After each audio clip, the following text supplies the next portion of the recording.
Good evening, all of you, and welcome to the world of statistics. ഇന്നത്തെ വീഡിയോയിൽ കുറച്ച് questions work out session ആണ്. അപ്പോൾ അധികം സമയമില്ല. റിഗ്രഷനും കോറിലേഷനും ഒക്കെ നമുക്ക് തിയറി പാർട്സ് ചെയ്യാൻ പറ്റാത്തതാണ് ഞാൻ കൂടുതലും ക്വസ്റ്റ്യൻസ് ആയിട്ട് ചെയ്യാമെന്ന് വിചാരിക്കുന്നത്. ഇനിയിപ്പോൾ അധികം സമയമില്ലല്ലോ. അപ്പോൾ റിഗ്രഷനും കോറിലേഷനും ഒന്നും ഇനിയിപ്പോൾ ചെയ്യാൻ പറ്റുമെന്ന് തോന്നുന്നില്ല. സമയം ഉണ്ടെങ്കിൽ ചെയ്യാം. അപ്പോൾ അതിന്റെ കുറച്ച് ക്വസ്റ്റ്യൻസ് നോക്കാം. So move on to the first question. If most of the points lie in the first and third quadrants of a scatter plot, then correlation coefficient is.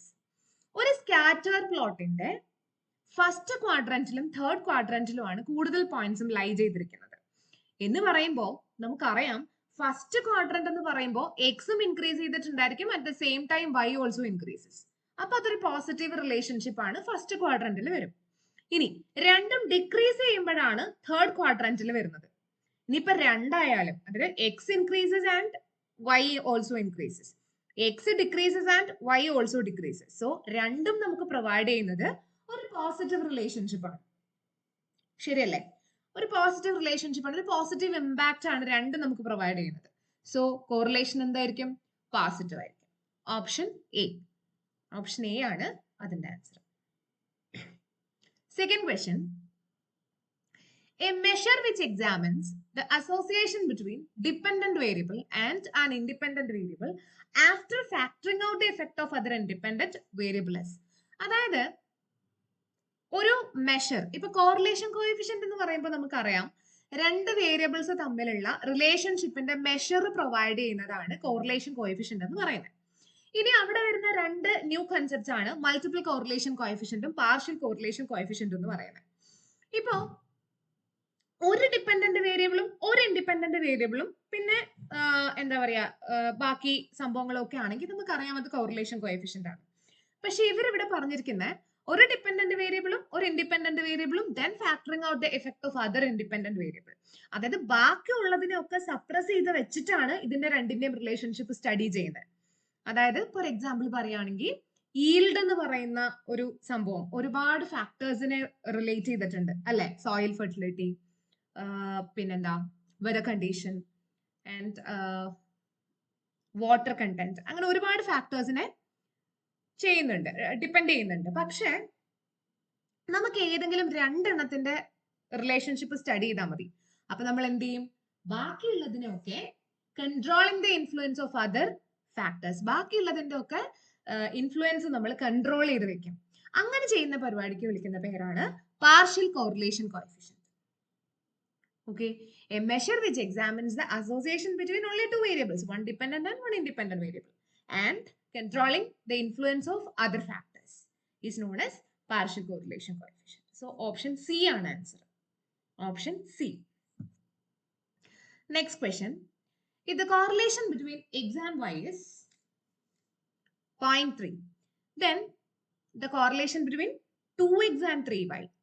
അത് ഭയങ്കര സിമ്പിൾ ആയിട്ടുള്ള ഒരു ക്വസ്റ്റൻ ആണ് കേട്ടോ. നമ്മൾ വിചാരിക്കും ഇത് ചെയ്തെടുക്കാനൊക്കെ ഉണ്ടെന്ന്, പക്ഷെ ഇത് ഭയങ്കര സിമ്പിൾ ആണ്. അതിന്റെ തിയറി അറിഞ്ഞാൽ, ഞാൻ അതുകൊണ്ടാണ് എപ്പോഴും പറയുന്നത് നമ്മൾ കുറച്ച് തിയറി പഠിച്ചിട്ട് വേണം പ്രോബ്ലത്തിലേക്ക് വരാനെന്ന്. Correlation between X and Y 0.3 ആണ്. നമ്മളോട് ചോദിച്ചിരിക്കുന്ന correlation between 2x and 3y ആണ്, അല്ലെങ്കിൽ എന്തെങ്കിലും ആയിക്കോട്ടെ, 4x and 5y ആയിക്കോട്ടെ. ഇനി എന്ത് നമ്പർ വെച്ച് എക്സിനെയും വൈയെയും മൾട്ടിപ്ലൈ ചെയ്താലും ഒരു ചേഞ്ചും സംഭവിക്കുന്നില്ല. കോറിലേഷൻ കോഎഫിഷ്യന്റ് 0.3 തന്നെയായിരിക്കും. ബിക്കോസ് കോറിലേഷൻ കോഎഫിഷ്യന്റ് ഒരു ഇമ്പോർട്ടന്റ് പ്രോപ്പർട്ടി ഉണ്ട്, which is independent of the change of scale. Scale ചേഞ്ചിനെ ഡിപ്പെൻഡ് ചെയ്യുന്നേയില്ല. So that is that relationship. Scale ചേഞ്ചിനെ ഡിപ്പെൻഡ് ചെയ്യുന്നേയില്ല.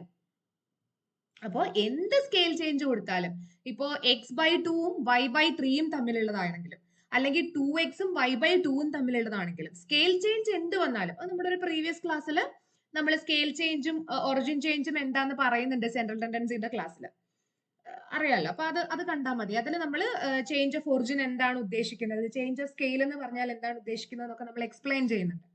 അപ്പൊ എന്ത് ചേഞ്ച് കൊടുത്താലും, അത് സ്കെയിൽ ചേഞ്ച് എന്ത് കൊടുത്താലും, without any impact, the correlation coefficient remains same, 0.3. So option A ആണ് answer. Fourth question. If coefficient of correlation is 1, then regression lines become identical ആണോ, perfect linear relationship ആണോ, BYX is equal to 1 by BXY ആണോ അതോ എല്ലാം വരുമോ? നമുക്ക് ഓരോ points ആയിട്ട് നമുക്ക് നോക്കാം. First one is regression line become identical ആണോ? റിഗ്രഷൻ ലൈൻ ഐഡന്റിക്കൽ ആണോ? ശരിയല്ലേ? കാര്യം കോറിലേഷൻ കോഎഫിഷ്യന്റ് പ്ലസോ മൈനസോ 1 ആയിക്കോട്ടെ, അപ്പൊ രണ്ട് ലൈൻസ് എന്ത് ചെയ്യും? കോയിൻസൈഡ് ചെയ്യും. So the regression lines become identical. Correct ആണ്. Option B perfect linear relationship. അതിപ്പോ നമുക്ക് കേൾക്കുമ്പോൾ തന്നെ അറിയാം, കോറിലേഷൻ പെർഫെക്റ്റ് 1 ആണെന്നുണ്ടെങ്കിൽ പെർഫെക്റ്റ് റിലേഷൻഷിപ്പ് ആയിരിക്കും. ഓപ്ഷൻ ബി കറക്റ്റ് ആണ്. ഇനി കോറിലേഷൻ കോഎഫിഷ്യന്റ് എന്ന് പറയുന്നത് is geometric mean of regression coefficients അല്ലേ? അപ്പൊ പ്ലസ് ആയാലും -1 ആയാലും BYX 1 ആണെങ്കിൽ BXY 1 ആയിരിക്കും. അപ്പൊ BYX equal to 1 by BXY ആയിരിക്കും. Okay, so all the above ആണ് ആൻസർ. എല്ലാം കറക്റ്റ് ആണ്. കോഎഫിഷ്യന്റ് ഓഫ് കോറിലേഷൻ 1 ആണെങ്കിൽ ഇതെല്ലാം വരും. അപ്പൊ അതങ്ങനെ പഠിച്ചു വെച്ചു. MCQs മാത്രം വർക്ക്ഔട്ട് ചെയ്ത് പോകുന്ന ആൾക്കാർക്ക് അത് അങ്ങനെ പഠിച്ചു വെക്കാം. Okay, next question. The heading of rows given in the first column of a table are. ഒരു ടേബിളിന്റെ first കോളത്തിന്റെ the heading of rows given in the first column of a table. അതായത് റോ ഹെഡിങ്ങിനെ നമ്മൾ എന്താണ് വിളിക്കുക? നമുക്ക് ഓരോന്നും എന്താ നോക്കാം. ടൈറ്റിൽ എന്ന് പറഞ്ഞാൽ എന്താ? ഒരു ടേബിളിന്റെ മെയിൻ ഹെഡിങ്. അപ്പൊ എന്തായാലും അതല്ല. ക്യാപ്ഷൻ എന്താ? ക്യാപ്ഷൻ എന്ന് പറയുന്നത് കോളത്തിന്റെ ഹെഡിങ്ങിനെയാണ്. അപ്പൊ അതുമല്ല. Then sub titles. Sub titles എന്ന് പറഞ്ഞാൽ എന്താ? Option D. സബ് ടൈറ്റിൽസ് എന്ന് പറഞ്ഞാൽ എന്താ? മെയിൻ ഹെഡിങ്ങിന്റെ താഴെ വരുന്ന ചെറിയ ഹെഡിങ്ങുകളെയാണ് സബ് ടൈറ്റിൽസ് എന്ന് പറയുന്നത്. അപ്പൊ അതുമല്ല. So the answer is stubs. Row ഹെഡിങ്ങിനെ വിളിക്കുന്ന പേര് സ്റ്റബ്സ് എന്നാണ്. Option C stubs. അപ്പൊ ക്യാപ്ഷൻ എന്ന് പറഞ്ഞാൽ കോളം ഹെഡിങ്ങിനെ. ഇതും വേറെ ഏതോ എക്സാമിന് ചോദിച്ചിട്ടുണ്ട്. ഇൻവെസ്റ്റിഗേറ്റർ അല്ല, വേറെ ഏതോ ഒരു PSC എക്സാമിന് ഈ സെയിം ക്വസ്റ്റ്യൻ റിപ്പീറ്റ് ചെയ്ത് വന്നിട്ടുണ്ട്. Okay, next one. The hypothesis that the population variance has a specified value is tested by. അതായത് ഒരു പോപ്പുലേഷന്റെ വേരിയൻസ് ഒരു സ്പെസിഫൈഡ് വാല്യൂ ആണോ എന്ന് ടെസ്റ്റ് ചെയ്യാൻ. ഇതല്ലേ നമ്മൾ കഴിഞ്ഞ ക്ലാസ്സില് കഴിഞ്ഞ വീഡിയോകളില് ടെസ്റ്റിംഗിന്റെ വീഡിയോകളില് നമ്മൾ പഠിച്ചിട്ടുണ്ട്. കൈസ്ക്വയറിന്റെ പ്രത്യേക ഒരു വീഡിയോ ചെയ്തിട്ടുണ്ടായിരുന്നു.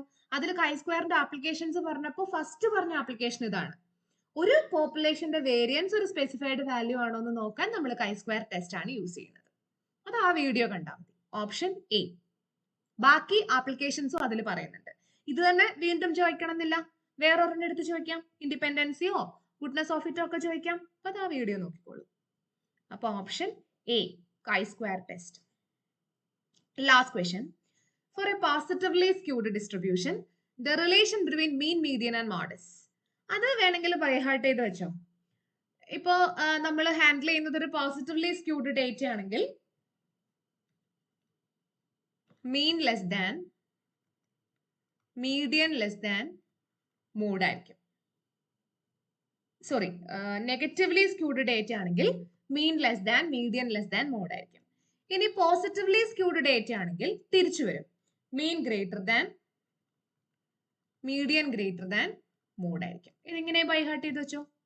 പോസിറ്റീവ്ലി സ്ക്യൂഡ് ആണെങ്കിൽ mean greater than median greater than mode ആയിരിക്കും. നെഗറ്റീവ്ലി സ്ക്യൂഡ് ആണെങ്കിൽ mean less than median less than mode ആയിരിക്കും. വളരെ സിമ്പിൾ ആണ്. ശരിക്കും ഈ ടൈപ്പ് ക്വസ്റ്റ്യൻസ് ഒക്കെ വളരെ സിമ്പിൾ ക്വസ്റ്റ്യൻസ് ആണ്. ഒരുപാട് ചെയ്യാനൊന്നും അധിക സമയമൊന്നും വേണ്ട. ഇത് പല പല എക്സാമുകൾക്കായിട്ട് ചോദിച്ചിട്ടുള്ള ക്വസ്റ്റ്യൻസ് നമ്മൾ പിക്ക് ചെയ്തിട്ടുള്ളതാണ് കേട്ടോ. അല്ലാതെ ചുമ്മാതെ കുറച്ച് ക്വസ്റ്റ്യൻസ് എടുത്തതല്ല. ക്വസ്റ്റ്യൻ പേപ്പേഴ്സിൽ നിന്ന് ചൂസ് ചെയ്തിട്ടുള്ള ക്വസ്റ്റ്യൻസ് ആണ്. അപ്പൊ ഇതൊക്കെ ചോദിച്ചിട്ടുള്ളതാണ്. അപ്പൊ ഇത്ര സിമ്പിൾ ആയിട്ടൊക്കെ ചോദിക്കും. പക്ഷെ ഇപ്പൊ ഈ all of the above none of the above ഒക്കെ വരുമ്പോ മിസ്റ്റേക്ക് ആവരുത്. ചിലപ്പോ എല്ലാ ഓപ്ഷൻസും കറക്റ്റ് ആയിരിക്കും. അപ്പൊ അതൊക്കെ ഒന്ന് ശ്രദ്ധിച്ചിട്ട് ചെയ്യാം. പിന്നെ മാക്സിമം കുറച്ച് തിയറി പാർട്ടൊക്കെ പോയിന്റ് വൈസ് എങ്കിലും ഒന്ന് ബൈഹാർട്ട് ചെയ്ത് വെക്കുക. അപ്പൊ എങ്ങനെ ചോദിച്ചാലും നമുക്ക് ചെയ്യാനായിട്ട് പറ്റും. ഓക്കെ,